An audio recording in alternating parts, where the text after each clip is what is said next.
All right, everybody, this is our intro to Desmos, the free online graphing tool, and we're going to highlight some of the examples that we did in 2.2/2.3.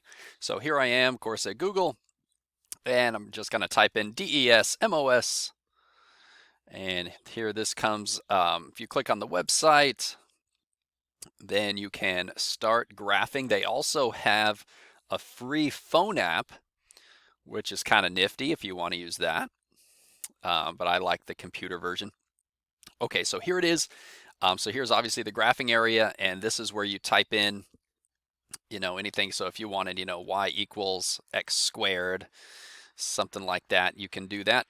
I use the caret for the square. There's also this little keyboard shortcuts you can use. So, if I back up, you could use the little squared there for the square as well.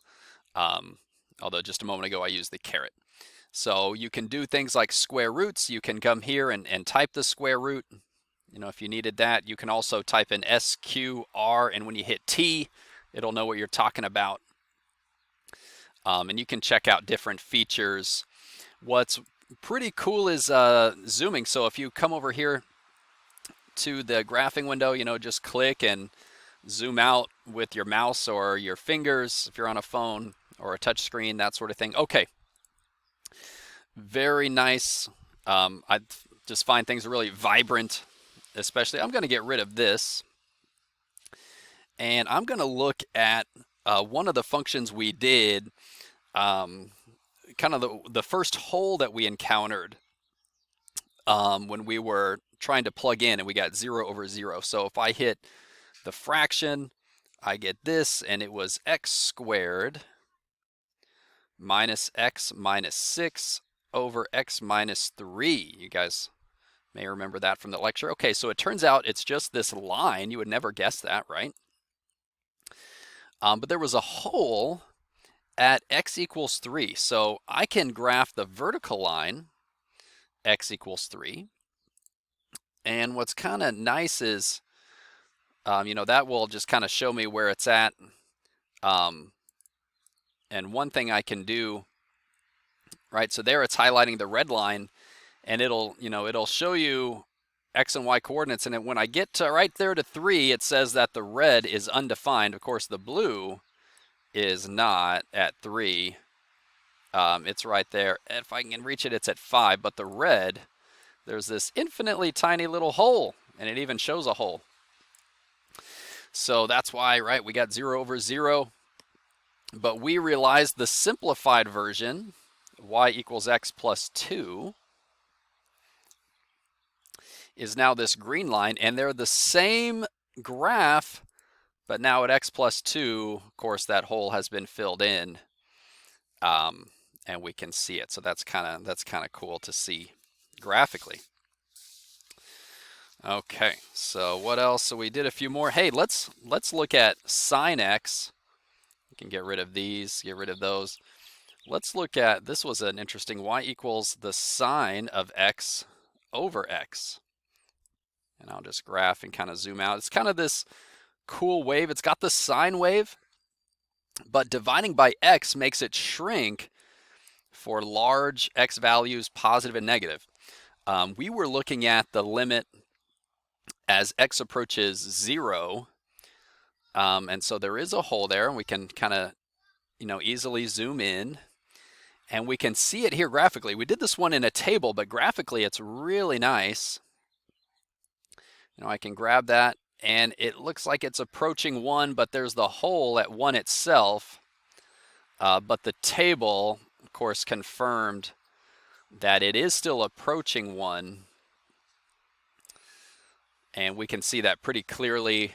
Although even visually speaking, truth is, it is only a best guess when we do things visually as well for something like this. How are we absolutely sure it's right exactly at 1? But that does at least confirm our work by hand. Okay, what else did we do in the lecture? Hey, we did that piecewise function. Okay, so if you remember the piecewise, there were two parts, y equals x plus 1 and y equals square root x minus 2.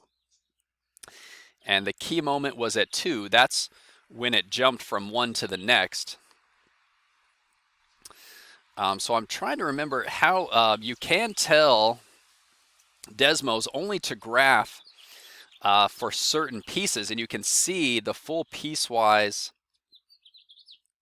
graph there. I'm kind of spacing on how to do it now, but one way around that is just graph both of them in full and just know that we only look at x plus 1 up until 2, and then at that moment we jump down and it becomes the other graph. So we see this huge jump between the purple line and the black line.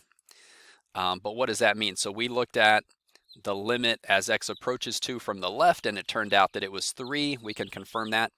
The limit as x approaches 2 from the right side, we're coming back down this way, and it was 0. And then, of course, the two-sided limit at 2 does not exist because we've got that big jump there in the middle. Okay. Then we looked at infinite limits. Let's get rid of these.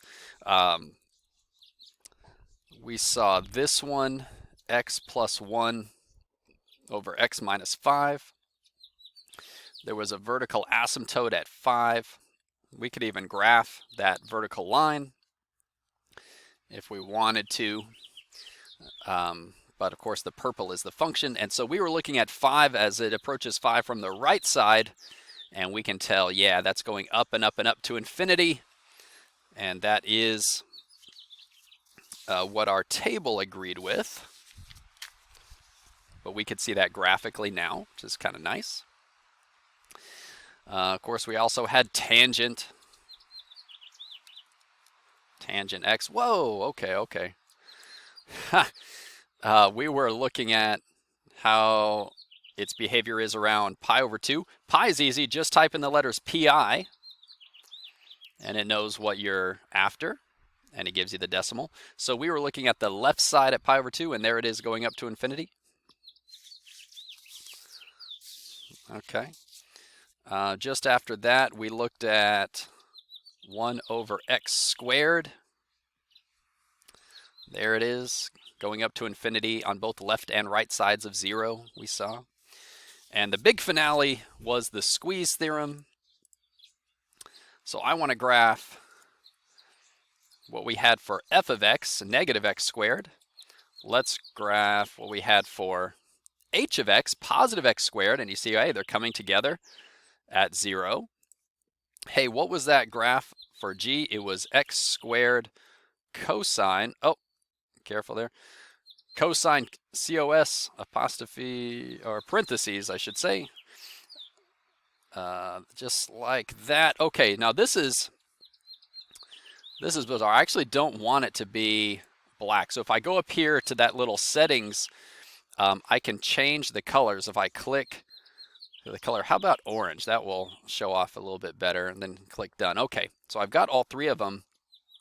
Let me actually unhighlight these 2. I can do that by clicking here. So there's the graph of x squared cosine 1 over x, and it's got this kind of funky behavior. Sweeps in, and then it's, very erratic near 0, and we could zoom in forever, of course, but it's got this sort of wavy behavior there. Kind of interesting. Okay, so if I zoom back out and say, all right, well, what happens when I graph negative x squared, and it comes in and it hugs this perfectly? That's pretty cool. And then I graph the upper one, and it comes and hugs it from the top. And so the orange, the g, is getting squeezed in between. And so even though it is undefined, it has a hole there at 0, we can tell the limit must be 0 because the limit of the top is 0 and the limit of the bottom is 0 as we approach 0, x equals 0. And so the limit for that orange function must equal 0 as well. And that's pretty convincing. That's pretty cool. Okay, that's your introduction to Desmos. I might do more of these videos in the future on this sort of thing, sort of following up on the section and looking back. We'll see how things develop. In any case, play around with Desmos and maybe there are some features you can see that I missed or that I don't know about. Okay, that's all. Good luck to you. See you next time.